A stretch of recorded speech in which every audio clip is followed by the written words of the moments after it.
True. True. True. And do they get obsessed about parallel parking out here? Because Scranton's insane. Those people are insane. Right.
I taught at used to be Baptist Bible College and then became Clark Summit University forever, like 25 years, before it suddenly closed in 2024. So my programs in counseling, I taught in the master's degree in counseling, ran that program, and we moved it to Cairn University outside of Philadelphia. So now I teach remotely for them, which I got to tell you, online instruction is terrible. It's it's like 4 times the work and none of the fun from my perspective, but it has been a wonderful way for us to teach out our students, and so I appreciate it from that standpoint. So I loved working with college students. They are a lot of fun. Um, College students, if you understand freshmen, they're kind of like junior hires. So because they were on their best behavior while they were home, and then somebody loosed them to the college environment, and they tend to, I don't know, struggle a little bit. So I feel like I have an expertise now in college student or junior high behavior, either one. It's probably about the same thing. But in the process, I also lived as a residence director. And that means for 16 years, my husband and I had an apartment in the middle of a girls' dormitory, which that in of itself is a whole different education as well. Now, the good thing about it is it kept us young. So in the middle of all of that, like current culture, like I don't know, I think it kept us young. But it also opened our eyes to some things that we wouldn't have understood if we didn't live among them, because life has changed a lot since I was growing up. Now, my hair lies. It says I'm 104. I'm actually only 52, but it's amazing how different our kids' experiences are from ours. And I'm going to tell you, there's a lot of biblical implications for what we're going to talk about tonight, but I'm not going to do chapter and verse because we don't have time. I'm going to assume that you guys have a good biblical literacy and that you're going to fill in some of these gaps for me as we talk about what's happening in our world, hopefully, so that we can be wise as serpents and harmless as doves. That's one of our goals. So we're going to talk about some big changes that have happened because of social media.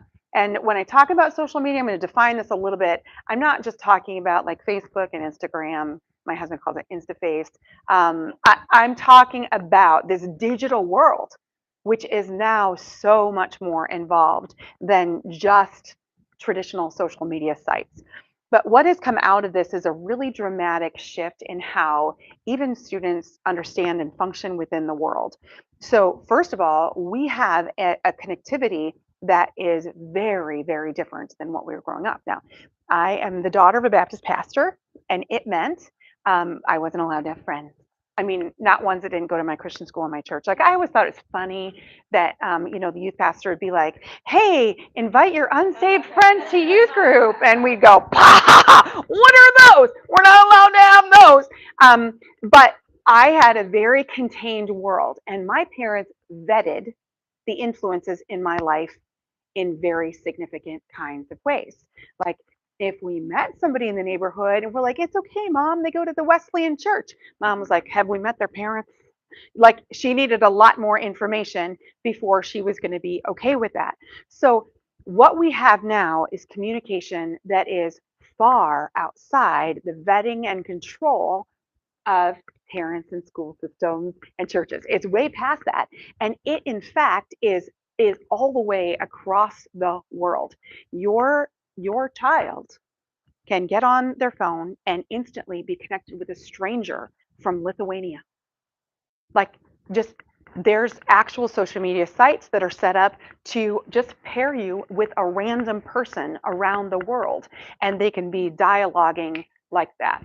So it can be cross borders, it can be in real time, and that has also changed the way our kids actually get their understanding of the world. It's drastically different. Now, sometimes I have to explain the way things used to be to the young ones. We'll say things like, okay, there used to be a newspaper that got delivered to our house. It was a large sheet of paper, and they would print in small font little stories that were going on. Okay, we are so far beyond that because the information that they're getting depends on what is viral. And so there's no editor that is actually, first of all, checking for truth of the things that go viral. And we know more and more and more, you can't even trust the things that you see in video. We used to say things like pics or it didn't happen. You can't trust if there is a picture. That doesn't mean it actually happened because the picture could be AI. Like, it's just drastically different the way they get their information and the way they get their news. And what that has resulted in too is they're very confident that they're well educated, but they are actually the opposite of that because they only have gotten what's come out of their bubble and their algorithm. And most of them do not understand that. They think, well, I've read all of these things. Okay, you've read all these things from one perspective because the algorithm knows what you're looking for and only gives you that one perspective. So you're only seeing the things that you agree with. You're only, and this has changed our understanding of the entire world.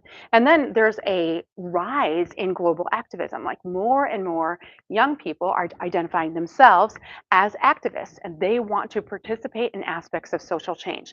Now, following this should concern us. It is not hard to gin up some angst in the youngest generation. You give them little pieces of information, they don't understand the full context, and then they're ready to march. They're on it. Let's go. We should be fighting this. Do you understand what you're fighting? No, but I feel really strongly about it. Okay, so this is a very fascinating shift that is affecting all of our young people. This also is fascinating because now young people are much more concerned about their own personal brand. And more at younger and younger ages, they're thinking about, how do I want to express myself in the world? And then how do I want to market myself in the world? Because in the back of their head, they're like, how can I get this monetized? If you would have told me in my teenage years that there would be like a job description of influencer, I would have been like, what is that? If you would have told me that there are people who make lots of money just videotaping everything they do, I would have been like, why? Who's watching? Like, that's weird, right? Like all of us who have any age on or about, we're like, that's weird. Okay, this is the world they're growing up in, so this is very, very normal. So we have a lot of kids who are now dreaming not about necessarily being the next super famous athlete, but they're dreaming about how do I become the next Mr. Beast because that looks like way more fun. So that's a big difference. And then we see a lot of difference in cultural trends and how they can kind of catch fire in the youngest generation through social media influences. So things like all you have to do is slap challenge on anything, and all of a sudden they'll do the dumbest things possible. But it's now a challenge. So we've had, the dump ice on your head challenge. We've had the cinnamon challenge. That's how to die in like one easy. We had Tide Pod challenge. What is wrong with these people? Well, for them, they see this is something that they're recognizing. Other people are doing it. They want to jump on the trend. So whether or not hopefully they're smart enough now that they won't eat Tide Pods, but that doesn't mean they won't see the latest little dance and want to get together with their friends and reproduce that latest dance because that's what everybody's doing. Like oh, what's his name? Frank, the Christian, yeah, Force Frank. Yeah, his little and everybody, all the little Christian kids were out there doing it. I had 4 different groups go, will you be in our? And I'm like, okay, I learned most of it. Okay. Um, So that those trend things become really viral. And by the way, this has become the most radical change in how things are marketed to our kids. Madison Avenue, it is like they're in trouble because brands used to pay Madison Avenue a whole bunch of money to make these campaigns for them. Now the brand is like, why would we pay Madison Avenue millions of dollars when we can pay 30 influencers $30 each? And then let's see what takes off. Let's see what goes viral. And so when those things then become TikTok viral, all of a sudden you have brands or products that this youngest generation becomes very, very interested in because they see everybody using them.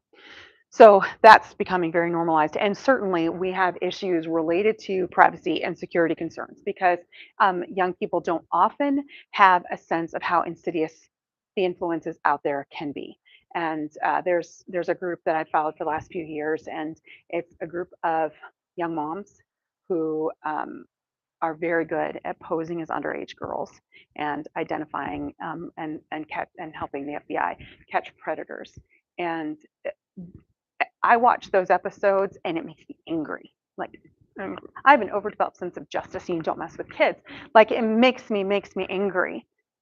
They're not going to run out of content anytime soon because there are people who can use these kinds of things to their nefarious purposes.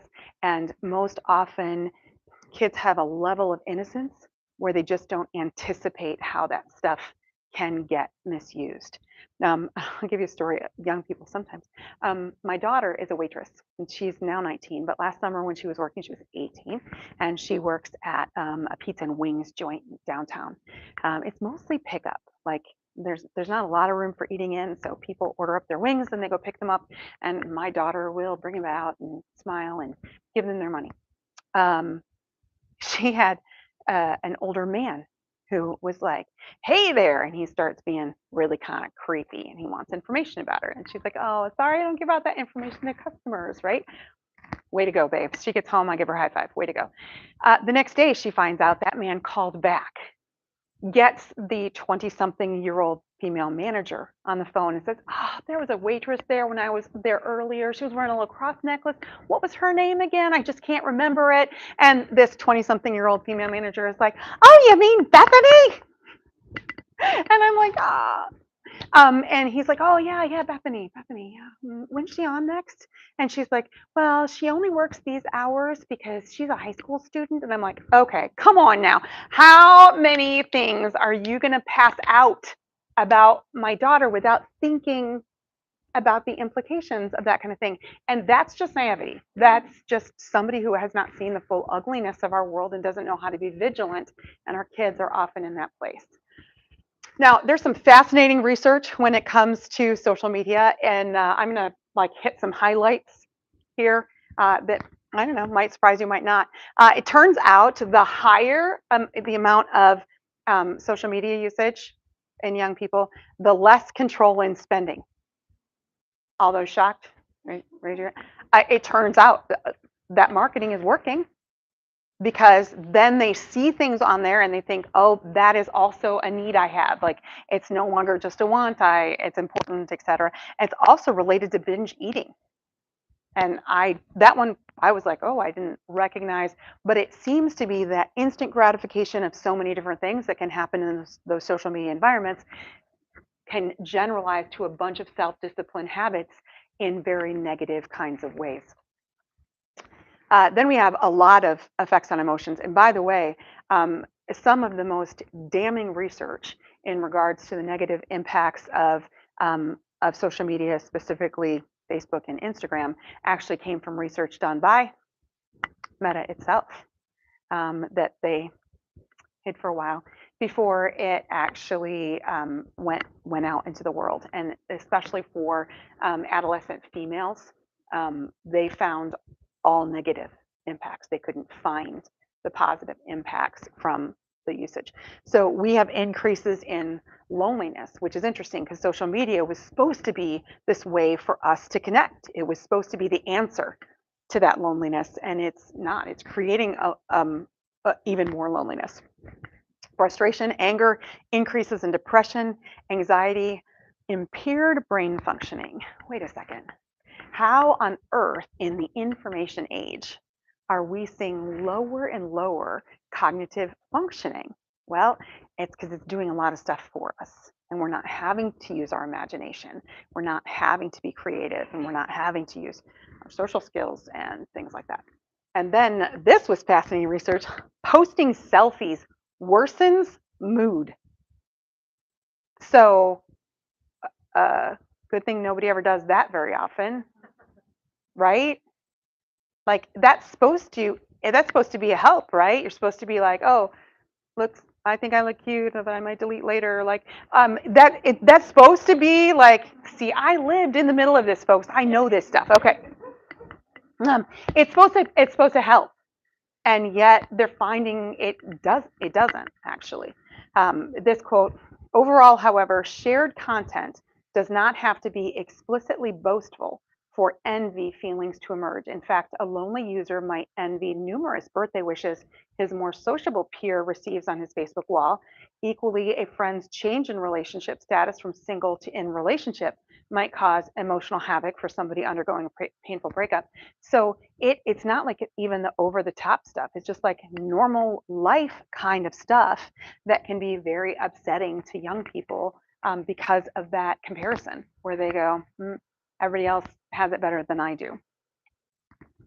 Then we get FOMO, which stands for fear of missing out. So this is very much part of that dynamic that you see other people's highlight reel and then you realize what you're missing. So it turns out that when I was in high school, I wasn't all that popular. And the reason is I have a twin who's amazing. So she shouldered all of that popularity for me. It was very thoughtful of her. Um, she just, what a sacrifice. She's wonderful. And so everybody loved her. I want you to know every single year, my twin sister was our homecoming representative in our class every single year. Would you like to know who was never, ever even nominated?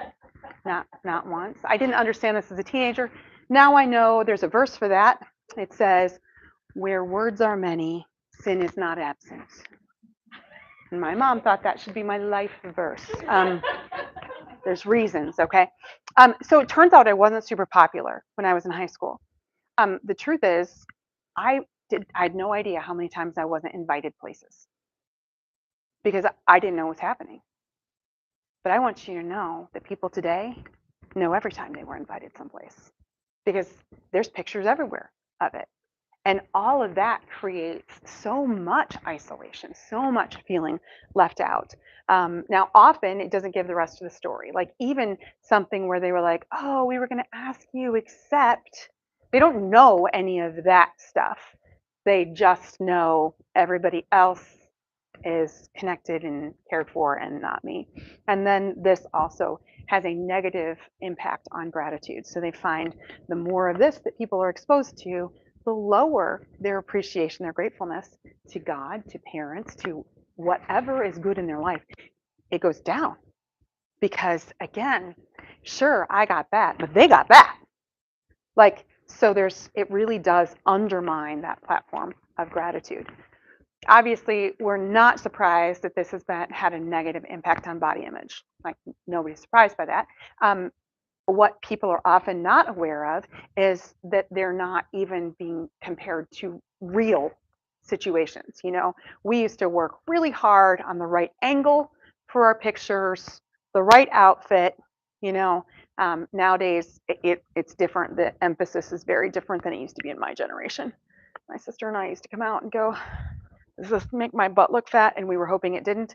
And now girls come out and go, "Does this make my butt look fat?" And they're hoping it does. Like, we just need a snatched waist, like whatever. Okay, so this emphasis is even changing their definitions of what is attractive and what is even baseline tolerable.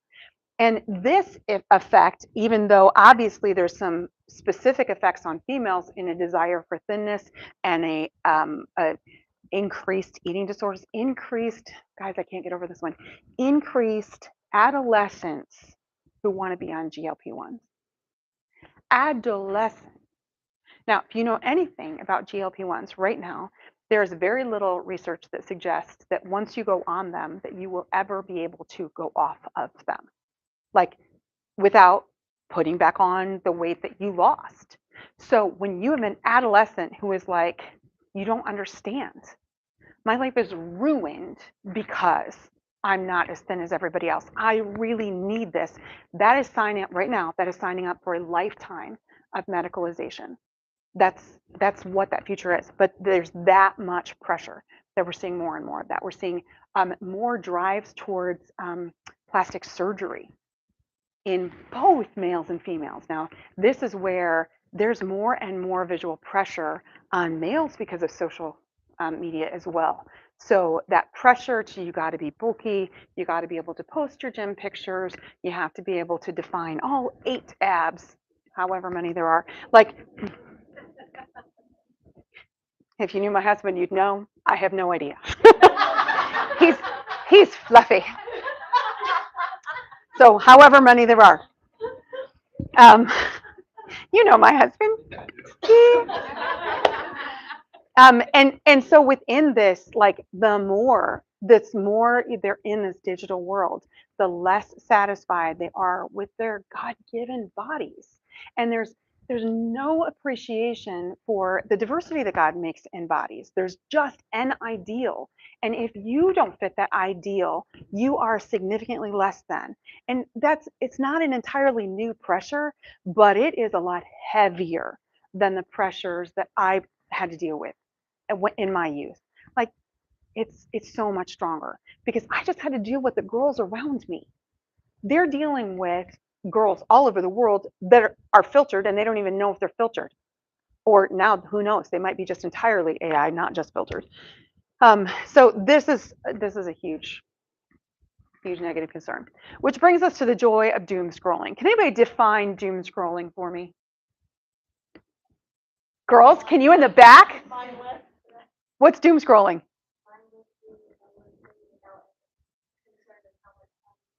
So you never were like, how shall I spend the next 4 hours of my life? Nobody starts off thinking that. They think, I've got a couple minutes to kill. Let me just scroll through a couple of videos, okay? And you might start with a video that you chose. It was a reel that you got to pick from Instagram or Facebook, whatever. Okay, YouTube. I chose that topic. Okay. By the time that you get about 30 minutes later, you're just getting whatever's random at that point. And then and then it's like a drug, and you just keep doing it more and more, and all of a sudden you go, Oh, I should have eaten at some point today.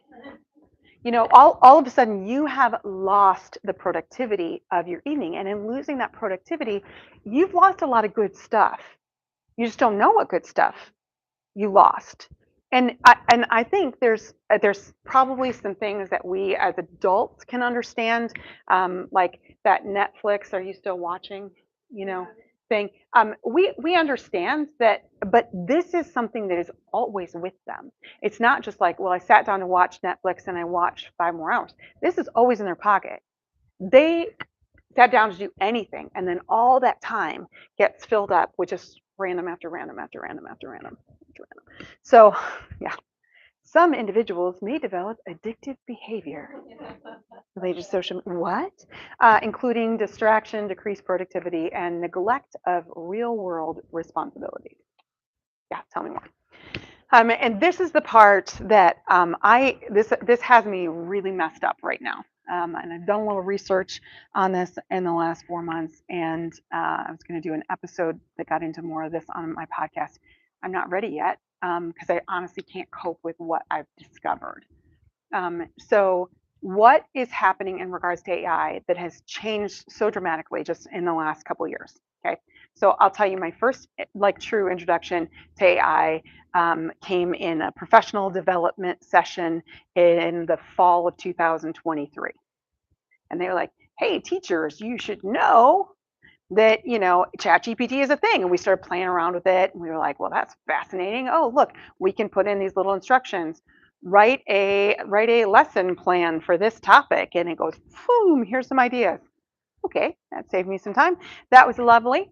By the next summer, after the school I taught at closed suddenly, I got to go teach for Johns Hopkins CTY program, Center for Talented Youth. If you're not familiar with that one, it's a 3 week nerd camp.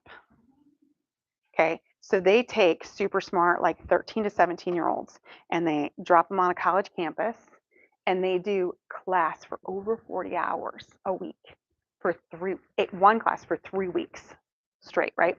So I got a call out of nowhere saying, could you teach a class in cognitive psychology at nerd camp? And I was like, well, they haven't paid me in 2 months. So yes, I could do that. It was the most fascinating experience. But in the middle of this, we started talking cognitive psychology, baby. We start talking about AI. And I said to these students, all right, guys, let's have some fun. I said, we're going to ask AI to write us a song. And what is that? And so people threw out little things. And we wrote a song about a relationship and breakup that happened all because of a cheeseburger, right? It was hysterical. Honestly, incredible poetry right there. It was really incredible. And one of the guys goes, I wonder. And 5 minutes later, he played the rock version of that song. And then he played the country version of that song. And then he played like an emo-y version of that song. Why? Because you can do that. Because you can just give AI prompts and it will populate whatever you're dreaming of, except it's filling in a whole bunch of those gaps for you, right? This is great, right? Isn't this exciting for creatives? Here's the problem. What AI is doing in regards to the seediest stuff that we would like to protect our kids from is absolutely terrifying. If you can't find the kind of video that matches your interest, it'll make it for you every way that you want it to be. And as a teenager, I was a big reader. We didn't have a lot of options back then. There were like 3 channels of TV that we had. I was a big reader. I read Christian romance novels, Jeanette Okie, even my mom's old Grace Livingston Hills. If you know, you know. Uh, the thing, women are drawn to story, right? I had to make that story up in my head because it just gave me the words on the page, and then I had to fill in the video in my head. That's how reading works, right? We fill in that narrative. Well, now AI is filling this in. That's including a lot of things that I sure hope are not in those girls' heads. And it's incredibly concerning to me, by the way, when you look at the themes that are being populated so quickly in this whole world of AI videos to match this kind of storytelling that women were drawn to. Like the themes for these high school girls are, first of all, they're very much in the fantasy world, like the fantasy genre of unicorns and dragons, and it's very much in that world. But it also has like a crossover into furry stuff because it's like part human, part animal. And they're very, very highly sexualized, like highly. By the way, and they're also all in ball gowns and jewelry, which means these girls are like aching for the princess thing. Oh, and then some of them are really rooted in the mafia thing. Can't get over that one either, because there's very much violence in this world. Okay, here's the concerning thing. Some of you are like, oh, good thing we got a filter. Do you want to know? You probably don't want to know. Your filter's not going to do anything. Here's why your filter's not going to do anything. First of all, there are so many workarounds for filters that I really appreciate. I think Covenant Eyes is trying to really stay on top of this. I appreciate what they're doing because they're doing screen captures instead of flagging suspicious sites. I think that's a good. There's a lot of ways around filters right now, but these AI videos are in the Facebook Reels. So your filter thinks your kids on Facebook or Instagram, and instead they're watching a 30-minute AI video that can have a lot of content in it.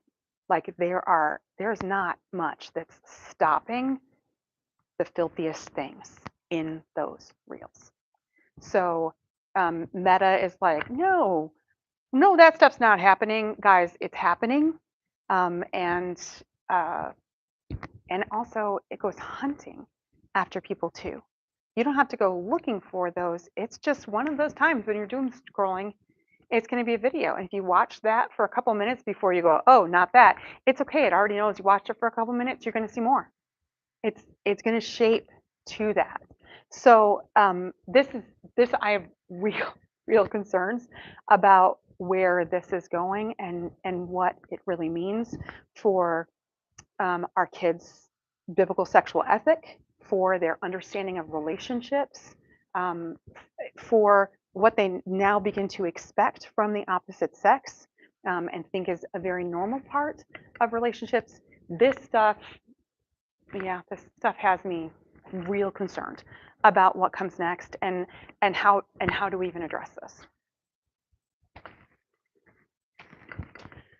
Hyperconnectivity is a problem that we're seeing even more and more too, that people have a very hard time being alone. So we've got a generation of junior hires and up who need to be texting all the time, or they need to be talking to people all the time. By the way, it will not make them feel less lonely. We don't know why, but they still they can't deal with silence. They can't deal with quiet. They can't. And here's the problem. All right, you think about, what do we do in those silent places? Okay, I'll tell you what I do in those silent places. Sometimes I hum worship songs. Sometimes I pray. Sometimes I think, you know what can I do to bless my husband? Okay, if you start thinking about losing all of those silent places where you strategize about your life and you connect with your God and worship breaks out from your heart, what's going to happen to our kids' spiritual development if it's just noise all the time? Noise all the time. Now, one of the things that I got to watch happen is I started in the dorm in 2001. Okay, so 2001, you didn't have a lot of stuff. Your computer might get you to the internet. It's not that impressive. You might have to not be using the phone line to be doing that. I mean, it was like a weird time, right? It was a weird time. You might be able to watch a movie, but you're going to have it on video, or on a disc, or else you're not watching it. It was a weird time, right? I watched this change, and I watched what happened when iPods came in. Or Zunes. Exciting times, and you could have like 40 songs on this little 40 different songs that you paid for on this little thing. Okay, welcome to the world of Spotify. Now, every year, people would get there. Here's how many hours that you spent listening to music in the last year. And I got to watch what happened with those numbers. And I'm sure some of you have an idea of how many hours the average teenager is listening to Spotify in a year. Anybody want to like guess? Like 100,000. It's not quite that high, but I'm going to tell you. Do you know how many? Do you know how long the MP3 version of the Bible is? The audio version of the Bible is about 70 hours. Do you want to know how many times they could have listened to the Bible? I'm just going to tell you. A lot of the college students in front of me were in the thousands of hours of listening to music. Okay, that's what controlled their thinking during all of those hours. What got lost during all of those hours? Anyway, so then there's a perceived intimacy without meaningfulness and depth, and this research really, I think, points to why you can have the connectivity but also still have the loneliness, because you can be talking to people but not necessarily feel seen and known and heard. That doesn't always come together, and so the connections that happen in these environments tend to be much more shallow. They tend to be like abbreviated, or they tend to be stuck in maybe the small talks about what, when, where, how often, and not get to heart level kinds of things. And then when they do all of a sudden jump to heart level stuff, people are like, whoa, that was a lot of oversharing that just went on there. So what has actually happened is we've seen a deterioration of average ordinary social skills. Now, here's where I have to say, Pennsylvania's trying to help our kids with this. So they have made it so that I can't make doctor's appointments for my kids. And my kids have to call and make their own doctor's appointment, which they think is the worst thing that has ever happened. I have to do what? You have to, here's the number. You have to call your doctor's office and ask for an appointment.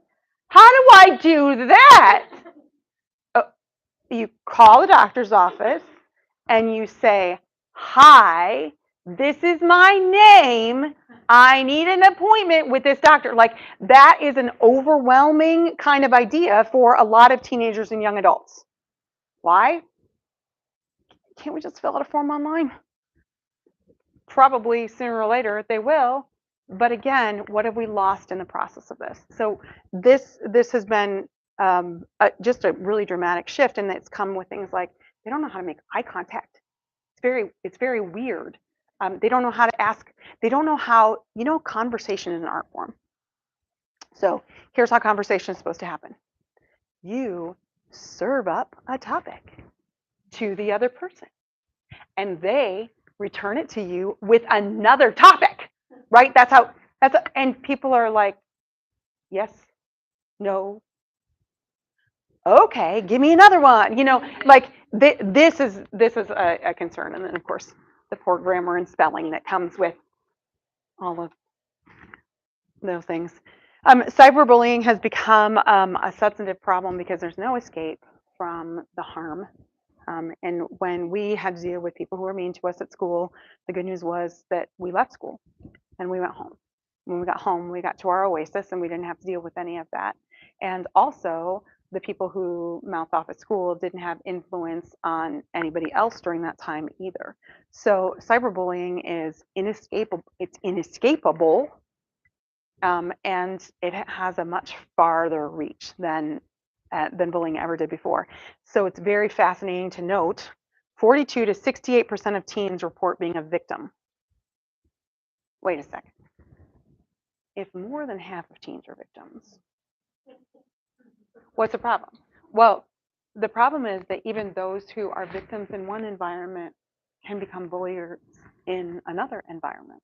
So it's become so normalized that they think that there are similar numbers of people who are actually perpetrating the bullying, because it's not that they learn from how hurt they were and would never do that to somebody else. They learn that that's how you survive. They learn that that's how you hurt others who have hurt you, and It's really tough. So about those predators, there are about 500,000 online predators active every day. And they're in a variety of different kinds of environments. Some of those environments seem to be tailored to actually make it easier for them. Do not get me started on Roblox. Like, I get really angsty about how many predators have been in Roblox chat rooms. Like, that was a game that was targeted at children, and here they are in a place where parents are like, oh, it's okay, my kid's just playing Roblox, and yet this kind of stuff is happening. There's some research on how many minutes it takes when a new Snapchat profile is made, especially for girls, but also for young boys, like a 12-year-old girl. It is a number of minutes before they are contacted by the first predator. Minutes. Like, that's terrifying. Over 50% of victims of online sexual exploitation are between 12 and 15. Okay, let's talk about 12 and 15. What's that like? What are kids like? Do most 12-year-olds have any idea what is behind how that person is so nice to them? Do they really have a grasp of what those kinds of risks are? And do they know how to be vigilant and how to be safe and how to protect themselves?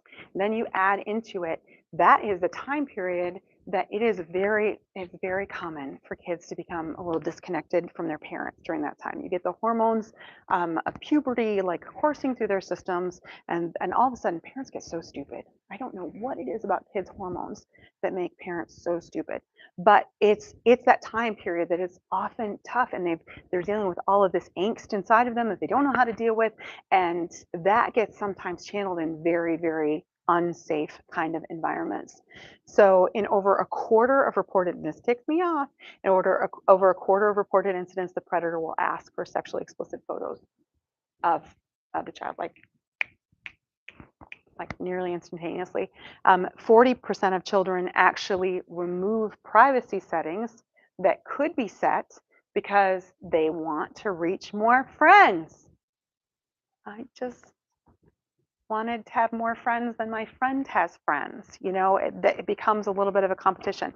And then once the relationship is established, predators steer the conversation, and it goes creepy. And then the predators will use what they've already done as blackmail to make them do more things. Super duper yucky. Palate cleanser. This one's interesting. Research has found that social media is actually affecting our ability to have individuals taste. Like, it's creating a wild conformity of thought that is very interesting. So they did this research thing where at first they put numbers underneath it, and they found people heavily favored whatever they thought was most popular. And that's just really, really interesting how it's steering that kind of thing in a groupthink direction. If you've done any research on groupthink, that's generally not a good thing when we lose our ability to think independently and measure things independently. Obviously, there's massive spread of misinformation that happens online. Even when there is direct evidence to the contrary, people still are absorbing it as if it's factual. So don't worry, we got Snopes. Snopes will help us, right? Do you know Snopes was just like a guy and his wife in their living room?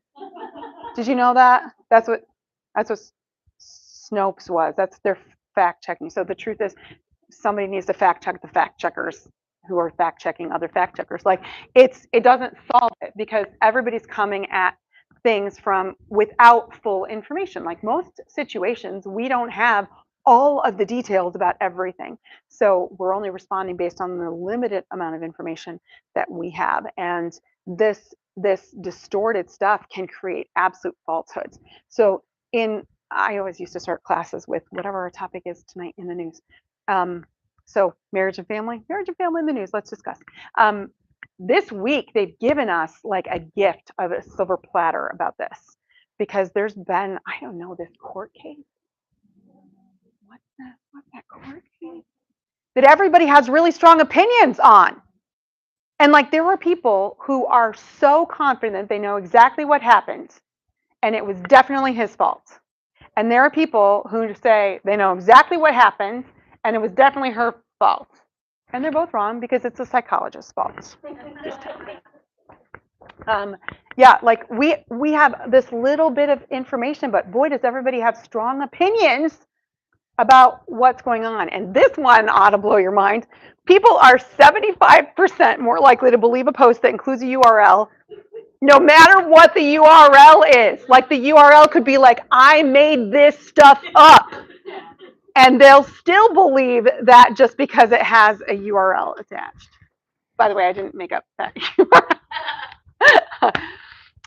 So then we see this growing effect of groupthink that is adding to whole polarization within our society. And so to understand this, we have to understand how algorithms work, okay? So all of our online interactions are being affected by computer-based AI algorithms, right? And that computer-based algorithm's job is to learn stuff about you and then apply it to whatever it brings you next. Okay, that happens when you go to Amazon. It's going to affect the kind of things that show up on Amazon for you. That's probably a good thing because there's a bunch of stuff on Amazon I don't want to see. So thanks for saving me that time. That happens when you're on Facebook. That happens when you're on Twitter. That happens almost everywhere you go online. Is what you are interacting with is tailoring itself to understand you better. Okay, now here's what then happens. More and more and more and more. The messages that you get are more tightly controlled to what it thinks you want to hear. Now, one of the reasons I got to see this happen in real time in watching an AI platform. So I asked ChatGPT or Grok, I go back and forth between them. I asked them lots and lots of stuff. Can you reword this?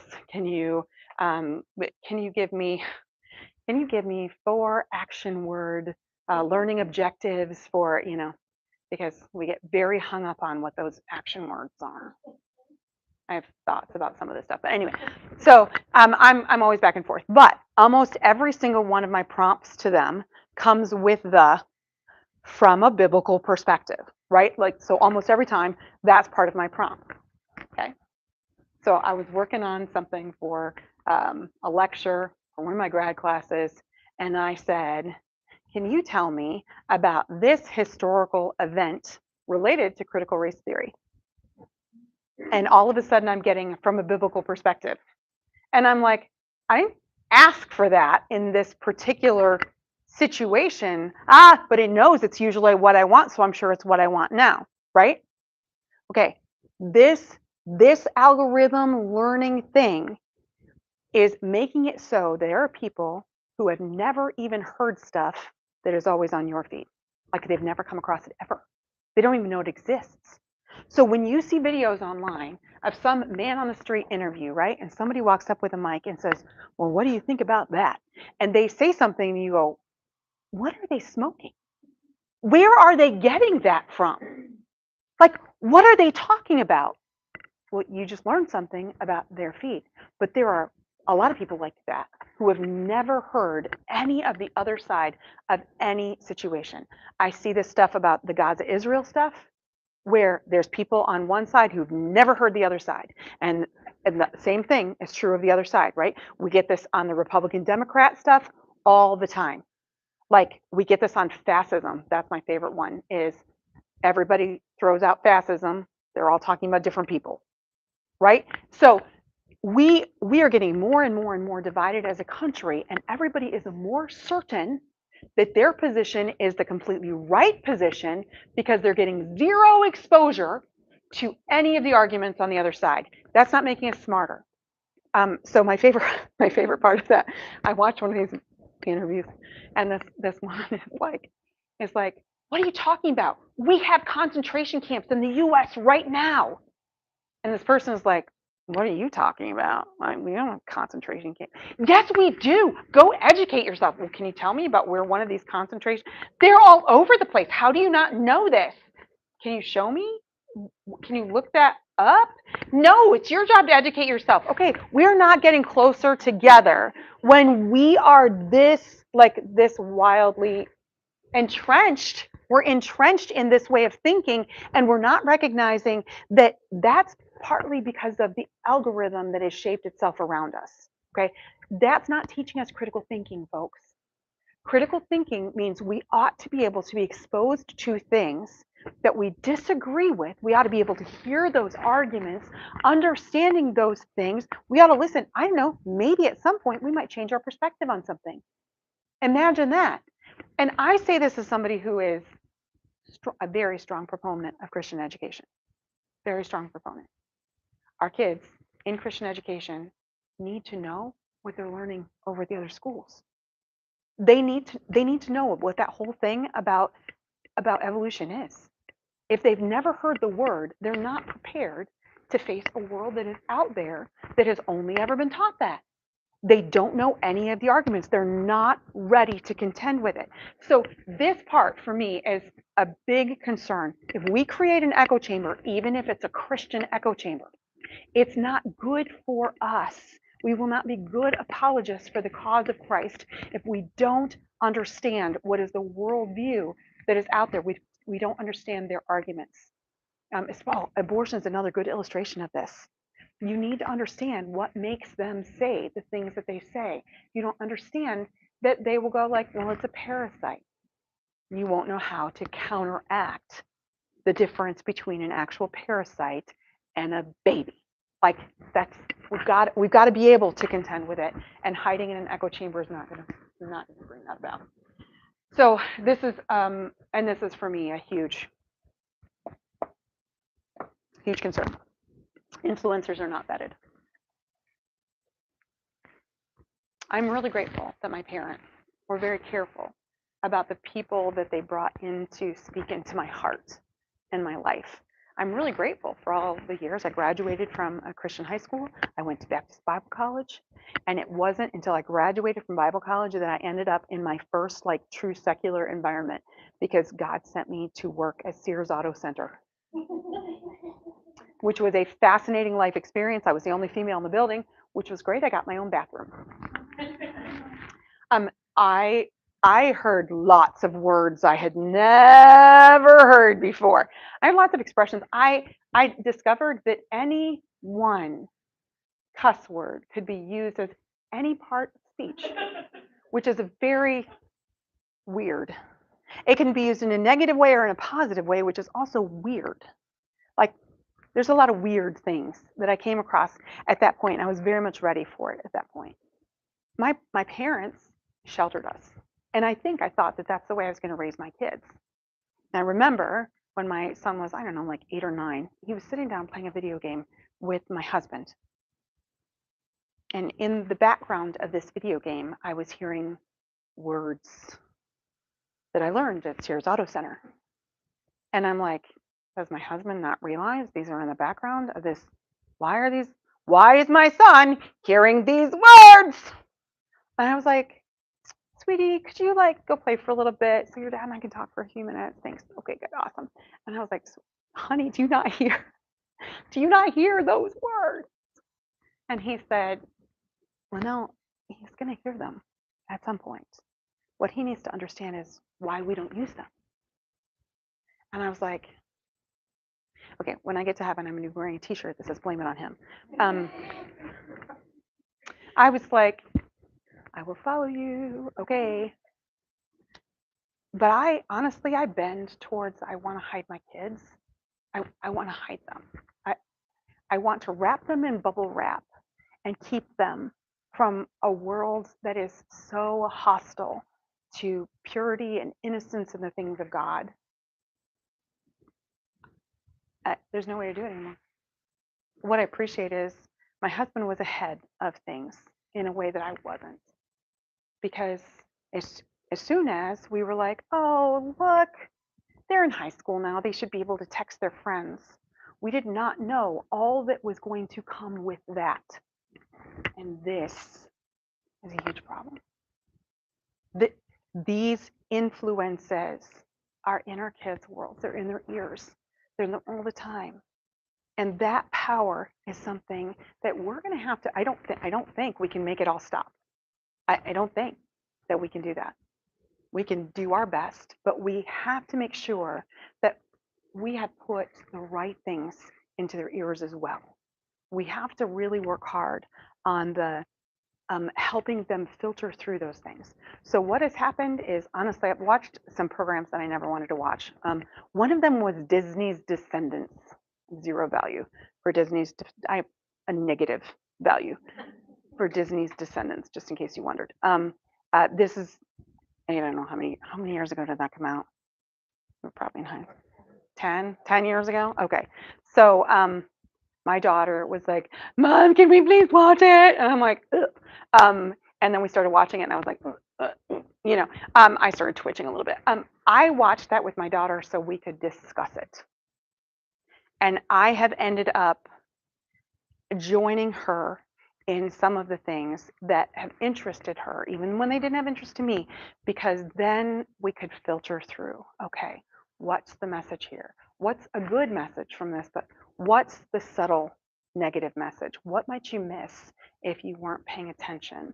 And that, I think that has to be, I think that has had to be our approach instead of just keep them from any of those things. Sooner or later, they have to face that. We just got to give them strong legs so that they can face that deluge and stand strong in the midst of that.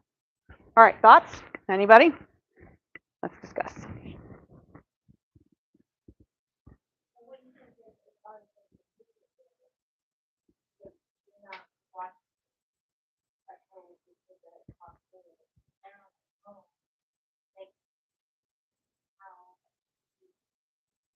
Yeah, and that's part of the tough thing is so much of that is happening in separation from parents. It's like when parents aren't around or whatever.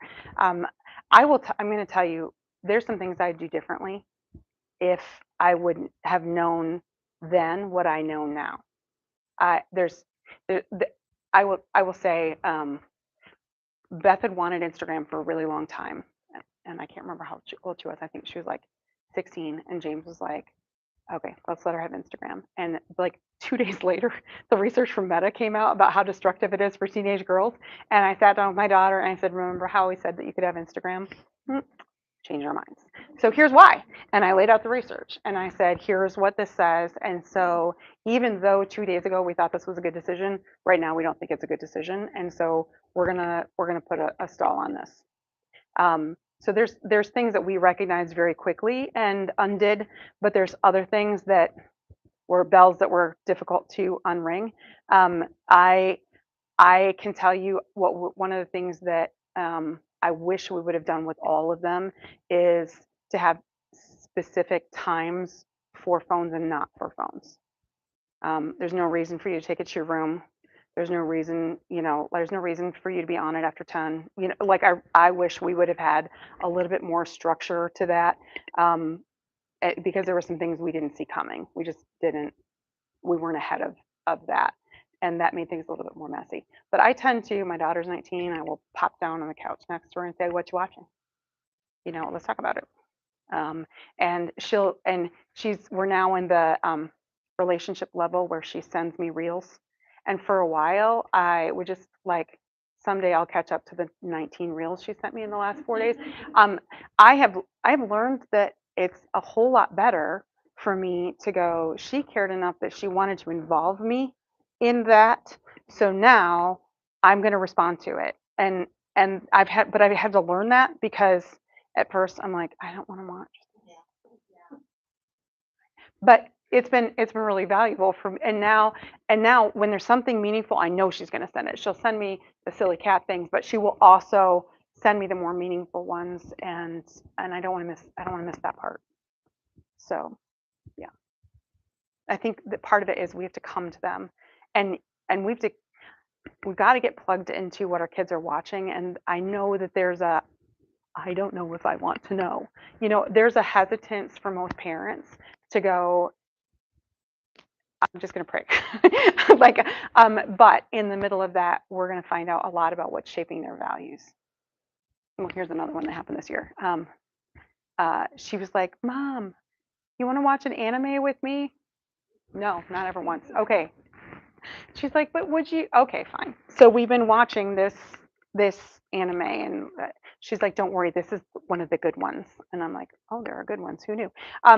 So in the middle of that, I get to know the kinds of things that are drawing her interest and are shaping that kind of stuff. So, yeah. Anybody else thoughts? Yeah.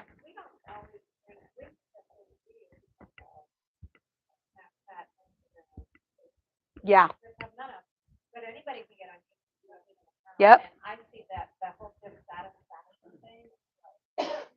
Yeah, and I'm gonna tell you that the ones that your teenagers are probably on most you don't even know the name of.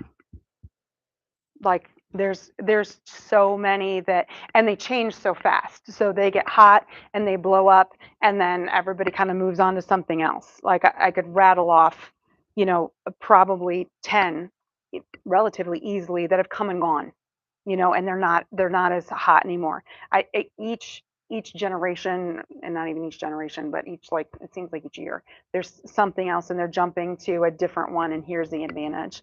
And they all have their potential strengths, and they also have weaknesses, and they're different. Hmm.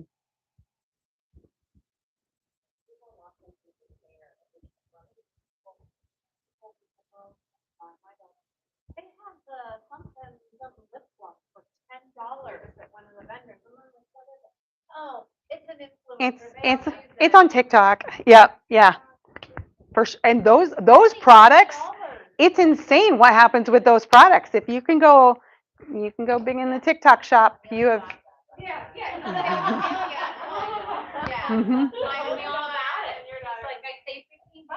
And and you're like, what? What? I've never even heard of this. Yeah, yeah. It's on TikTok, right? Right. Well,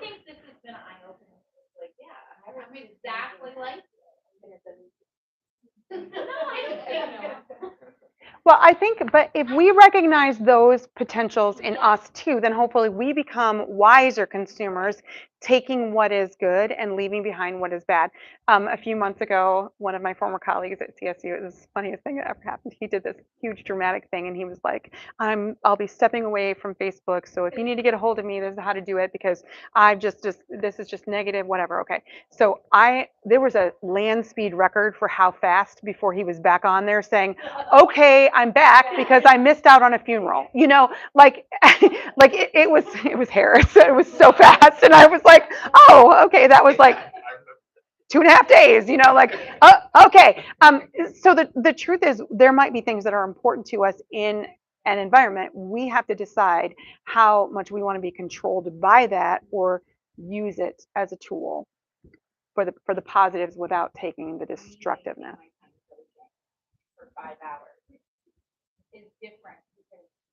Well, but okay, but when you are crocheting, think about the difference, okay? Your hands are busy. What's happening in your head? You can be solving the world's problems. You can be listening to music. You can be praying. I mean, you can do all sorts of things. When you doom scroll, nothing good went through your brain. Like it was like at best neutral. That's your best outcome. But there's not generally like, oh, what a productive 6 hours I just spent. I'm so glad I didn't miss out on that 48th video. Yeah. So young people will say, well, this is my hobby, you have yours. Okay, now let's compare hobbies for a second and let's talk about, does my hobby connect me with a group of people? Does like, what is it that is happening in these? Because uh, this one's a little different.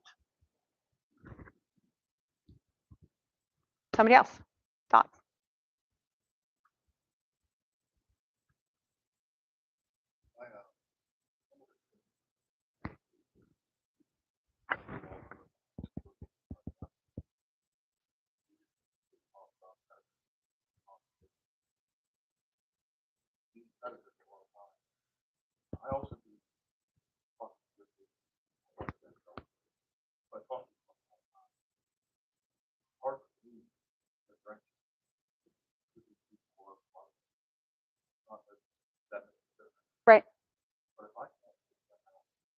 How are the kids going to do that?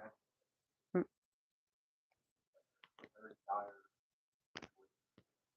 Well, unfortunately, in the chronic state.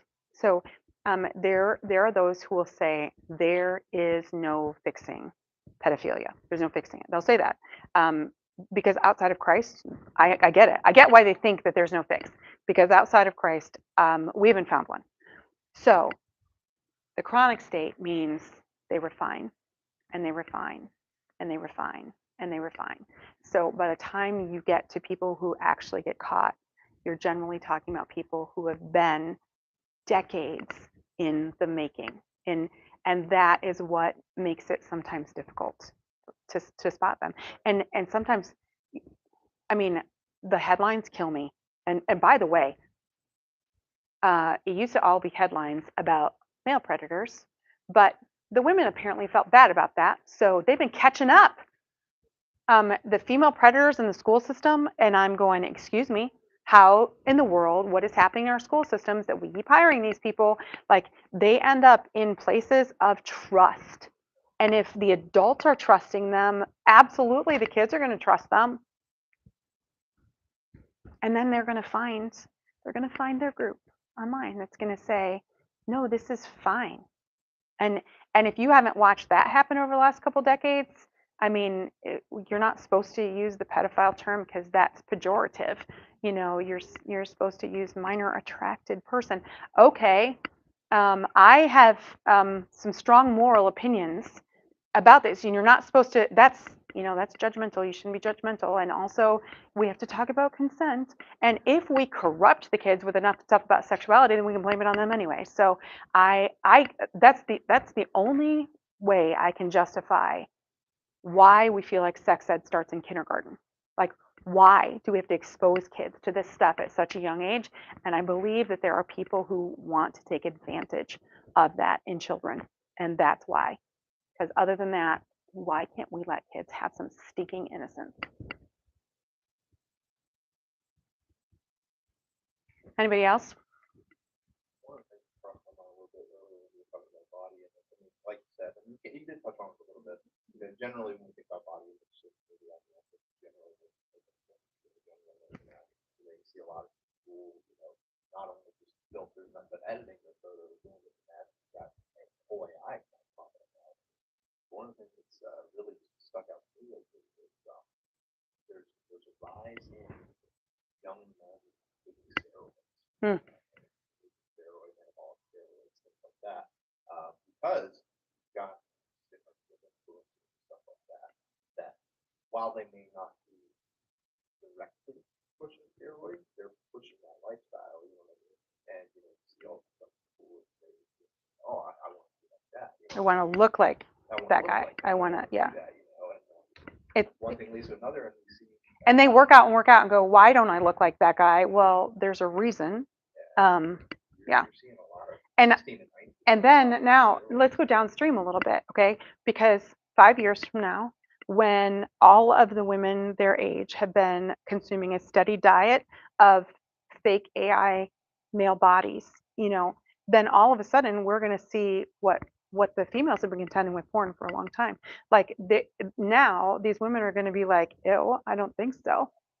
And the guys are going to be like, how do I match that?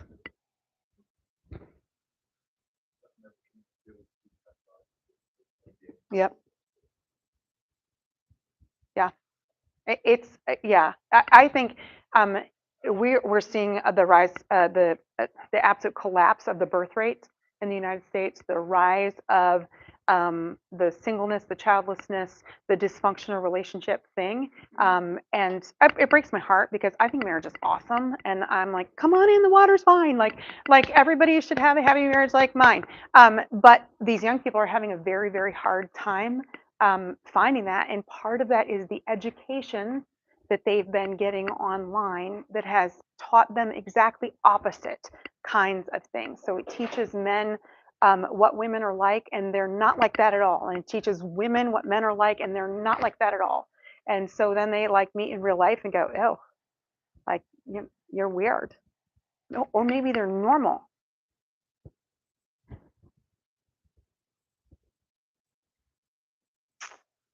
Anybody else? Shall we snack time and then we'll do some question and answers? Let's snack time. Let me pray real quick. We'll palate cleanse again.